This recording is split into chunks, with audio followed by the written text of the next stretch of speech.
On the personal side, I can tell you I've been to way too many of these types of situations. I was thinking last night, I was there 26 years ago when the last deputy sheriff was shot and killed, Hugh Martin.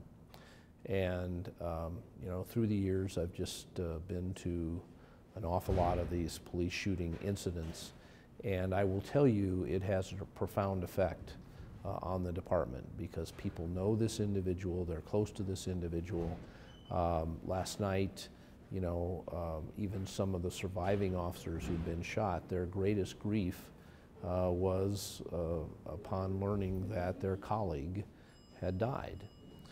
So it has profound impact, and from a community standpoint, I just think it's extremely important, and I have no doubt that our community will do what it needs to do, and that is show its support for police.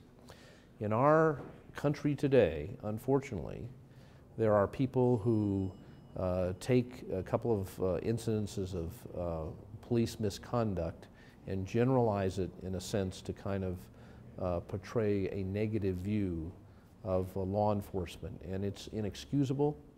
And it's undermining of the support that these folks need to do their job day in and day out. And this is an opportunity for us as a community, and it started last night. I mean, as soon as people learned it, they were out on the sides of the road saluting this officer. And I'm very confident that that will continue, you know, through his funeral. We need to show his family, and the families of the officers and the officers themselves who were wounded, our community support. And I have no doubt, based on my experience with this community, that we'll do that. Because we have to make sure our law enforcement officers know that our community collectively is incredibly supportive of the sacrifices they make. And we are talking about sacrifices that include the sacrifice of their life.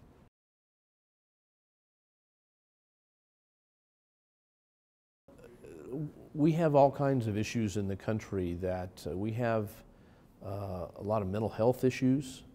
You know, we took a path as a country many years ago for all the right reasons. We deinstitutionalized the mentally ill with the notion that we would get them appropriate psychotropic medications and we'd be better off in community settings. And a lot of these types of cases have those kinds of underpinnings where there's some mental health issues. I don't know what the circumstances are here, but what it dramatizes for me, and I think should dramatize for all of us, is how dangerous police work is today. And I just think we have to understand that the people that take on these obligations really deserve our support. And I will tell you that I feel this community does support it. I don't feel that way across the country. There are communities who I think, you know, there's a lot of ambivalence about law enforcement. The fact of the matter is, you know, 99% of these folks go out and give it everything they've got every day to keep us safe, and we need to appreciate and respect that. And when incidents like this happen, we need to show the support that these families and their surviving officers deserve.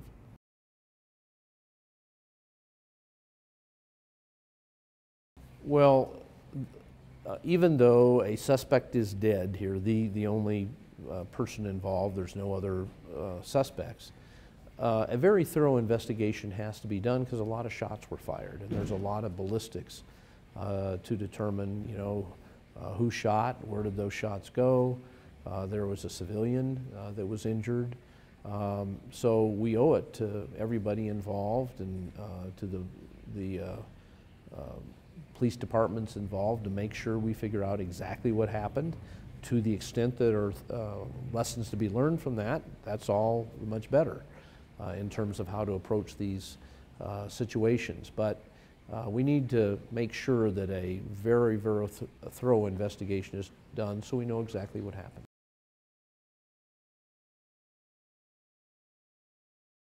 Well, crime has been up nationwide this year. And as I've said in some other interviews about crime trends, those are largely demographic driven. 85% of crime is committed by males between the age of, I think, 15 and 35.